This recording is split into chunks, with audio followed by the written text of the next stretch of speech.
Hello there everyone, welcome to part 5 of drawing all of my original characters. The other episodes aren't required to watch to understand this one, but they are linked below. Okay, this guy is Jaff, and we are right back in with the last batch of commanders. So in case you need a reminder, the commanders are in my fantasy world I call Zenadia, and belong in what I call the first phase of the story that follows my OC Dane as the main character. I drew him back in episode 1. So Jaff is the commander of the 9th Battalion, and probably the most unconventional of the commanders. I would describe him as being much more sly and cunning than the others, especially when it comes to his tactics and overall demeanor. Though he's secretive, I would say that's part of what makes him the most trustworthy. He doesn't give up information easily, and he likes to talk in circles. Though this can frustrate the other commanders, especially like Dane, and it definitely leads to Dane getting a little exasperated with him. Despite that, he is seen as a close comrade. Dane still has a lot of respect for him, as he does all of the other commanders. They all, are a close, I wouldn't say they're like friends, but they trust each other as brothers and sisters in arms. Okay, so Jaff was an interesting character to design. He was the last commander I drew because it's a little embarrassing, but I miscounted the commanders and I forgot to make a 9th Battalion leader. So I drew him up really quick and, got his design. I was like, okay, this is good. I messed around with the colors. And yes, this is what we have. And for the art piece, I didn't really know what I wanted. I think the first iteration was like this very green, foresty sun kind of scene. But I don't know, I just didn't like it as much. Like, I felt like I could do something else. Something else would fit better. So I ended up drawing 2 different backgrounds and lighting scenarios. The second one, I think I like the second one better. I don't know. It works better with his colors, I think. Alright, I loved drawing Walri, who is, again, a commander. Don't worry, I only have one more after this. And he commands the 1st Battalion. He's probably the roughest out of the commanders, which that says a lot about him. But he gets along well with Dane, at least as well as he does with anybody, really. And I would say he also gets along with Greer. He and Greer, who I drew in the last episode, he is as well as a commander. They both have very mentor-y roles in Dane's life. One is more stern, classy, and a commanding force, and the other is a rough, stubborn bull of a man with a hard exterior, but at least he's loyal. And if you couldn't tell, Walri is that second one. But yeah, I actually really like the art for Walri. I don't know, it's just fun to draw. I think it's because he looks very different from my other OCs. He's probably one of 2 maybe OCs that sorta have a beard. He doesn't have a full beard, just kind of a stubble. But yeah, I like the art in this one. It's fun. I don't know. And also, I don't know, I think part of it is just how he's holding the axe. I was really happy with how that turned out. Bjorn is the commander of the 5th Battalion, and yes, this is the last commander I'm going to be drawing, at least I'm pretty sure. But Bjorn, I would say, is the most elf-looking of all of my elf OCs. He was pretty inspired by Legolas in design and in personality, mostly in reference to the Lord of the Rings movies. I'm not really sure how it compares to the Lord of the Rings books. And, it's a little different than in, say, The Hobbit. And Bjorn's father is actually the general. Not the one you'll see in a future video, because I have another OC that I just called the general. But I don't actually have a name for the general of Servalas. And I actually didn't have him as an OC at all during, making the art for these videos. So he's not in the series unless I do a sequel sometime. But I do have, ideas of him. But at the time, I'd had ideas of him, but he wasn't a conceptualized character yet. While doing the art, I was a little conflicted on the composition because I really wanted Bjorn to be the centerpiece, but because it's dark, I wanted to light him up with a flaming arrow. But that just, I don't know, it took too much focus, so I cropped it out. I also ended up changing Bjorn's hair. In my original sketch, half of his head was shaved with like a handprint cut into it, but I decided to go with all the way like long hair, just tied back instead.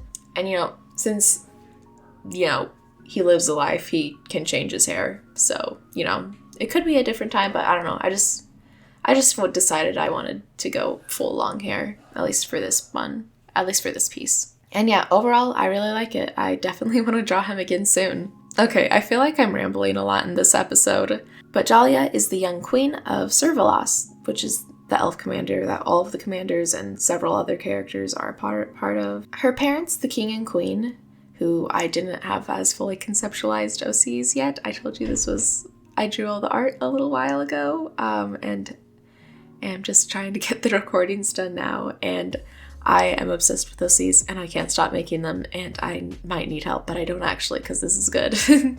But the king and queen, her parents, were killed when she was very young, at least in elf standards. She was like 20-ish, but that's kind of the equivalent of, say, a 14-year-old for us. But Dalia is a free spirit, and she doesn't wish for the responsibility of the crown. On the surface, it seems she's just too spoiled and immature, but in reality, it's because she has a deep-seated fear of failing her kingdom, and by extension, her deceased parents. Dane and Rosalind, who are married, are probably her closest advisors, and she considers them parental figures of sorts, though she probably wouldn't admit that.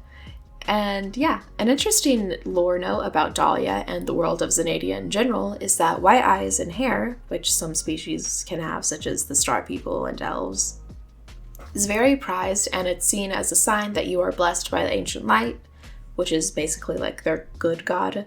And due to this, many of the royal families prize white hair and eyes, so like if they're considering like marriage, someone with white eyes and hair is prioritized because they're seen as like lucky or blessed in some way.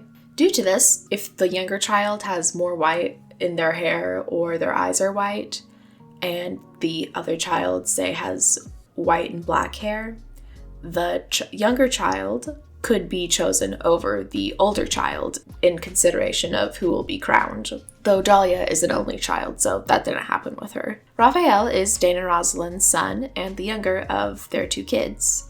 He's much more flamboyant and friendly than his father, and people tend to be very quick to like him. And he's well liked with, the people that he meets. But even though he's well liked and he's pretty talented, all things considered, he constantly feels the pressure to live up to his father's image, which, considering his father, is a tall order. But Raphael, he's an amazing duelist and jouster, and is often chosen as the favorite among the crowds. He is typically picked to represent the royal house or his father's house when it comes to dueling, because he's very talented and really good at it. And though Raphael may not always feel it, his parents are very proud of him. Alright, Jazelle is Dane and Rosalind's oldest child and very quiet, especially when compared to her brother.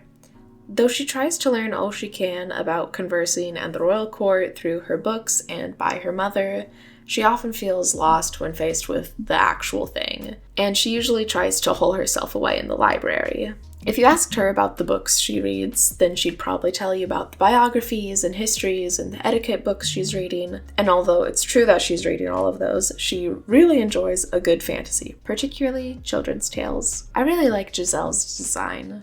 I think it's fun, it's very muted, but I think her yellow eyes really stand out. It's very cool. Alright, moving on from the first phase of Zenadia over to the second phase. I haven't shown you guys the main character, Catherine, yet, but she's not necessary to really learn about these next two characters. So Anoir is the leader of the Desert Clan, and the Desert Clan is a part of the Zenadian Empire, which is currently ruled by Queen Ziva, who you'll see shortly. The Desert Clan is a bit of a work in progress, so this is subject to some change.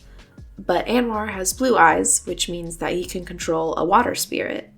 Water spirits, when not in their base watery form, when they're not looking like water, they tend to take on the shape of aquatic or semi-aquatic animals, such as frogs or alligators or fish, snakes, shark, whale, stuff like that, which I just think is just a fun thing, like little water spirits and just, I don't know, jumping out of a fountain or something, I think is really fun. And Anoir specifically fights with his water spirit. Anoir is the ruler of the Desert Clan. Just a fun overall design and character.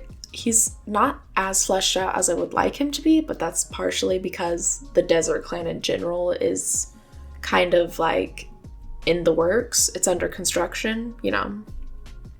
But, you know, he's confident, and even though he's on the younger side of a ruler, he's like mid-20s, he's already well-liked and respected by his people because of his fighting merit and charismatic personality. Irene is Anoir's less charismatic younger sister. She does not have the gift of a water spirit, which she's always felt ashamed of, especially since everyone else in the royal family has had one. Instead of training with a water spirit to help bring prosperity to her people, she tries to find her own ways of helping them, usually consisting of learning potion work, which she's become quite adept at now. I wouldn't say she's a social outcast, more like she's kind of outcast herself from society, if that makes sense. So she definitely prefers to keep to herself instead of, you know, going around with the others. But honestly, I really like her design. I don't usually do like pronounced makeup. It's just something that I don't really think about doing a lot, but I think that it really works for her, and I think it's pretty cool. Yeah. Alright, Hendrix. He is a part of Dane's main squad, and he's been in the Servalos army even longer than Dane, though not in the military, like in general. Dane's been in the military for longer than him, though not really on the right side, you know, unwillingly of course, but this isn't about Dane, this is about Hendrix. Hendrix, as a trainee, took a shine to Dane and made it a point to go on what adventures he could with him. Why, you might ask? Dane just seemed interesting due to his past dealings with Triton, which is Servalos' enemy, and his general knowledge of war beyond Dane's own years. They go on pretty well, and Hendrix is one of Dane's closest companions, and also his second in command if Dane ever needs to go on some sort of solo mission or needs to leave for like, I don't know, some meeting of the commanders or whatever. I don't know. Hendrix is just his guy. Even though he doesn't actually like being left in charge a lot, Dane knows he can trust him. Hendrix, you know, he's very different from Dane. He's inviting and very boisterous, and he makes it a point to be nice to any new recruits and is well liked by most of the other soldiers, though he does definitely have a sarcastic streak, I would say. He's very much a tease. Alright, Kalista is as well a part of Dane's main squad, but is much more serious than Hendrix. She's quiet, I guess. Like, it's not that she doesn't like talking or she's shy, she's just blunt, I guess you could say. But she does have a very short fuse and a fiery temper. Though she puts on an air of control, she's actually pretty impulsive, but when she puts her mind to something, she is stubborn. This can all make her very hard to work with for some people, but Dane, he doesn't take that kind of thing, and he, you know, he whoops her into shape and gets her to start playing well with the rest of his squad. And like all of my OCs, I love Kalista. She's hard to work with and get along with at first, but after you get to know her a bit, it definitely gets a lot easier. I'd say her difficult to work with side is somewhat of a defense, if that makes sense. She has a few issues with trust, let's say. And yeah, the art was pretty fun. You've probably noticed by now, but I decided to go with a hyperpop art style, which I'm kind of experimenting more with lately. If you're interested in seeing more of those, I have a Boot Hill speed paint and a Dane speed paint. Yeah. I don't know. I'm finding them really fun to do. Ziva is Empress of the Zanadian Empire. She is technically the villain, but she doesn't realize it. This is because her mind is being altered by the Decay, which is basically like the evil god in Zanadia, the opposite of the Great Light, which is the good god. But anyway, she's being manipulated by the Decay, and it's causing harm to her empire. She orders the quarantine of the Hollows, which is a star village, which is like a race of people, like it's what I call the star people. I need a better name for that. Yeah. but you know, it's a work in progress. And that is where Catherine lives, and she is the main character of the second phase, who I will be drawing next episode. As you can imagine, Ziva lived a sheltered life in the palace. She only wants what's best for her kingdom, but she was unfortunately open to the influence of the decay, which has been gaining power for centuries now. Normally, the Star People wouldn't be able to be affected by the decay, but because of the ban on light weaving, their magic, it's become too strong for one person to overcome. Alright, last OC this episode, and we are finishing off with Connor. And I would consider Connor one of my first OCs. He's probably my first non-animal OC at least. I made him with a friend of mine, Dextercat, and yeah, he's kind of stuck around since then. He originated as a Steve OC, yes, like in Minecraft. Though I say he's evolved a little bit since then and sort of become his own thing. But like at the same time not, because I still use him like that with Dex, so I don't know. I'm sort of working on a version of him that's unrelated to Minecraft stuff, because I may want to do something with him one day, and I don't want to have to like, you know, deal with that like Minecrafty lore, or just if I ever say I want to sell a comic or something about him, I wouldn't want to have to deal with any of that, you know? But yeah, Connor is great and I love him a lot, and he's probably like 90% of the reason I can even draw men. So yeah, very important OC to have. His lore is pretty simple, sorta. He's the third brother out of 5, and they have a lot of relevance in their world. But because he's like a shared OC, I don't want to say too much, because she may want to use stuff and not want it spoiled, and I don't want it spoiled, so I'm gonna be tight-lipped. But anyway, his oldest brother, Vega, is, well, not so good, and because of how close Connor and he were, Vega was able to manipulate him to his side. Eventually, though, Connor overcame him, and now we're here. Thank you all so much for watching and listening to me ramble on about my characters. It's been so fun to do this, and I can't believe that I only have one more episode to go. Like, what? If you want to see more of my art, you can go check out my Instagram, and if you're interested in more of my OCs, you can go check out more of my animations and speed paints, or even the rest of the OC challenge videos if you haven't yet. Bye!